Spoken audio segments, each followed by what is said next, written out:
alors l'actualité dinañ ko waxtaanee li ci gën a fës wala li ci mujj sax mu di l'affaire Cheikh Bara Dolly Mbacké mi ñu jël teg ko loxo par rapport ak ay propos yu mu jënoon teg ko ci kaw kii di président de la République Macky Sall ci seen manifestation bi déjà arrestation am naka nga ko gisee ak propos yu mu jël teg ko président de la République. waaw propos yi mu jël maanaam kàddu yi ñuy ñaawlu la. kàddu yu rafetul la war nañ mën a def politique mu nekk confrontation d'idées maanaam jongante xam-xam. jongante programme jongante yéene réew mi defe naa foofu la ñuy xaar acteurs politiques yi xaaruñu leen ci jongante wax ju ñaaw. jongante wax ju teggunul. mais on a l'impression que de plus en plus quand même dañuy gis ne que loolu moom mooy daw un peu ci seen politique. waaw loolu moom la ñuy ñaawlu la et jógee ci Abdou Bara surtout parce que ñett rek waroon na tax moom mu bañ ko def ndax famille bi ñu bokk muy famille maraboutique muy famille mouride muy famille bu ñu respecté Sénégal loolu rek waroon na tax du génn kàddu yi mel noonu beneen bi muy député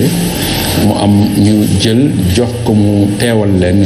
ci pencum ndaw réew mi donc mu am mission de représentation. beneen bi mu nekk père de famille warul yëkkati doom ñett yooyu rek waroon na tax mu bañ a yëkkati kàddu yi ni mel. di ko jëmale ci nit waxuma la président de la République kàddu yoo xamante ne waroo ko jëmale ci nit master président de la République ñett tax na waroon tamit waru ko jëmale ci moom benn muy ku ñu jiite ñun ñëpp ay Sénégal jiital ko jiite Afrique beneen bi mooy aussi moom mu am njaboot nekk père de famille. te yaa ngi xalaat nu njabootam di dundee wax ju mel noonu bi ci des muy aussi jullit ñu koy tuumal loolu beneen bi muy ñetteel bi mooy mu mel ni dañuy sosifier jigéen yaa ngi xalaat wax jooju bu amee ñoo xamante ne seen i jabar dañuy dem palais wala seen i mag wala seen i rakk mun na yàq seen xel. ban image la ñuy gis derrière jigéen waruñu ko jël sosifier ko ba nga xam ne image boobu la joxe donc kàddu yooyu ñuy ñaawlu la yoo xamante ne dañ ko war a bannir suñu landerneau politique ñu def ay kàddu yoo xamante ne ku nekk day wane lan la yéene réew mi. ci xam-xam lan la yéene réew mi ci programme lan la yéene réew mi ci leneen. ça veut dire quoi maintenant leneen li ci nekk mooy jël si bi ñu ko jël si. loolu aussi toujours ñu ngi utiliser article 80 di leen jël si mais waruñu am aussi justice à deux vitesses parce que tey jii benn jël si nañ ko am na aussi ñoo xamante jël si lu yoon la parce que waruñu encourager pratique yooyu mais waruñu def une justice sélective loolu aussi day indi problème ci réew waruñu bu ñuy waxee yenn kàddu yu tegganewul dara lu leen ci fekk. alors dans quel sens ngay wax justice sélective est-ce que da ngay def référence à Ahmed Suzanne Camara qui a aussi tenu des propos. oui xam nga taxaw ne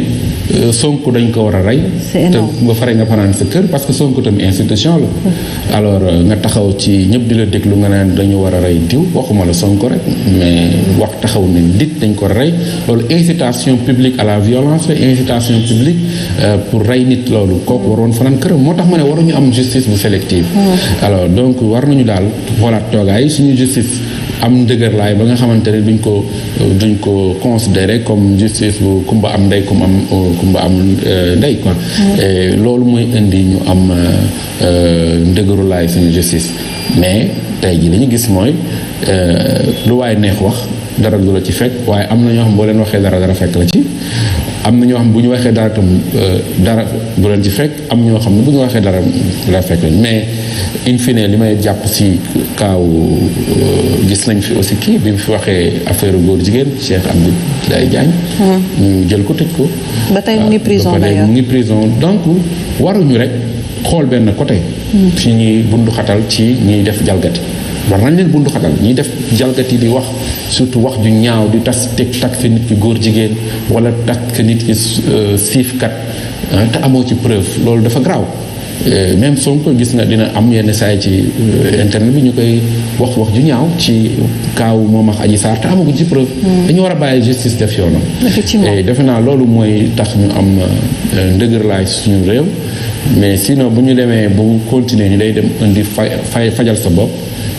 te loolu baaxul ci réew. mais on a l'impression que justice quand même mooy inciter les gens à ce que ñu continuer di demee nii comme ni nga ko waxee tout à l'heure justice à double vitesse ñii am nañ droit wax dara du leen ci fekk ñee suñu waxee dara fekk leen ci mais suñu déggee say kàddu ça revient à dire quoi est-ce que ça revient à dire que au nom de la liberté d'expression parce que Sénégal quand même c'est un état démocratique la démocratie gis nañ ko nu mu fooree fii ci Sénégal est-ce que au nom de la liberté d'expression waruñu permettre tey ñuy wax et n'importe quoi. xam nga liberté boo gis c'est encadré. bul jàppale liberté ak indépendance même boo jëlee ci sur le plan philosophique. ñoom Jean-Jacques Rousseau dañu naan différencier liberté ak indépendance. Rousseau de la doon wax être indépendant c'est faire tout ce qui nous plaît. Quand on finit par faire tout ce qui nous plaît on finit par faire ce qui déplaît aux autres. maanaam être indépendant mooy def lu la neex. et bu fekkee ku nekk di def lu neex di nga def ba def lu naqari keneen. alors donc de ce fait loolu moo indi liberté mooy et puis on dit que la liberté des uns s'arrête là où commence celle des autres. Liberté d'expression c'est encadré et liberté d'expression ça veut pas dire que da ngay wax bay atteindre dignité nit ki. wala atteindre moralité nit ki. donc liberté c'est encadré liberté bu haute ku lax indépendance donc liberté mooy faire ce que les lois permettent. La loi ne te permet pas d'insulter à longueur de journée une personne la loi ne te permet pas de faire la diffamation sur une personne à longueur de journée et li xew léegi mooy c'est pire que de la diffamation parce que li xew léegi mooy dugg ci vie privée jàmbur yi bu doon sax dañuy yem ci vie privée mais dinañ dem bay sosal nit ki. et donc je pense que war nañu xoolaat yan mécanisme de régulation dañuy am surtout ci réseaux sociaux yi parce que booy xool saaga yi bari na ci réseaux sociaux yi. surtout ñu nekk bitim réew di saaga ku leen neex di sosal nit ki ñi ñuy sosal di waxal nit ñi aussi dañu am njaboot tu vois un peu war nañu xool nañ lañ koy réguler réseaux sociaux war na nekk loo xam ne ñun ñoo ko war a utiliser positivement mais pas mu ñuy utiliser instant yi loolu la ñu gis. est-ce que da ngay d'accord kon ak président de la République bi waxoon ne que il faudrait vraiment que ñu encadrer ce qui se passe sur les réseaux sociaux ba mu juróon coow ñu yaakaar ne que dafa bëgg limiter un peu les libertés. ah si moi je suis d'accord que dañ ko war a réguler. parce que tey jii kan moom nekkul victime des réseaux sociaux tey ku mu neex mën na toll fële sosal la yow ne Aïcha. waxal la lu bon te dara du ko ci fekk. wax da nga def lii da nga def njaaloo da nga def lii et puis ci yoo xam ne dafa sale quoi. bu doon sax ay dañ wax da nga détourner là tu peux mais loo xam ne dafay toucher sa njaboot au plus profond de doo comprendre quoi donc loolu war na am régulation. ba nga xamante ne nit ki balaa muy jóg di wax ay kàddu jëmale ko ci nit surtout lu xam ne dafa concerner affaire mœurs mu xoolaat ko. très important taxaw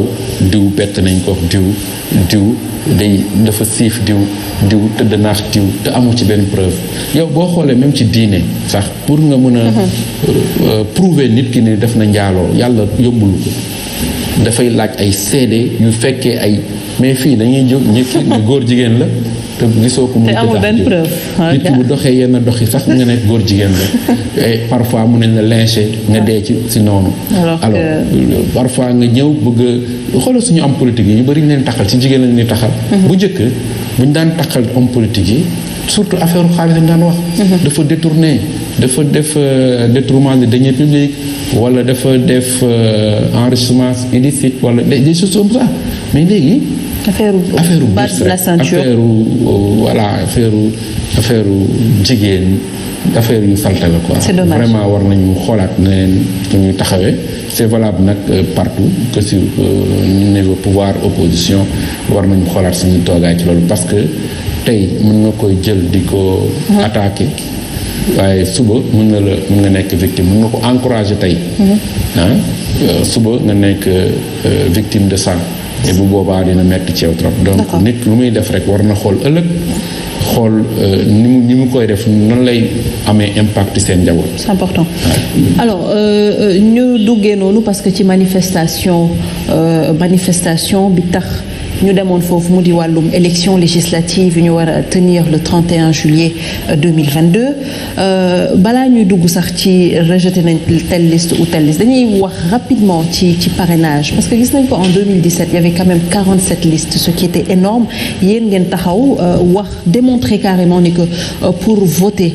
par rapport ak autant de partis autant de listes c'était un peu impossible ñu dem di dox ba ñu indi parrainage bu ñëw ak ay lot de déception wala loo xamante ne on ne peut pas le comprendre ñu bëri tey jii ñu jàpp leen tenir leen bañ ñu bokk ci ay élections parce que motaluñu lii di parrainage est-ce que vous êtes fiers aujourd'hui ci parrainage boobu ñu instauré indi ko fii ci Sénégal même bu fekkee ne que Cour de justice de la CEDEAO d'accordul ci système bi ñuy defee parrainage boobu qu'est-ce que tu as à dire vous avez à dire ci parrainage dañ ko jëkk bu ñuy def code consensuel bu 92 dañ ko jëkk a indi mu doon injustice d'abord parrainage chaque fois ni ñu ko dugalee ci code bi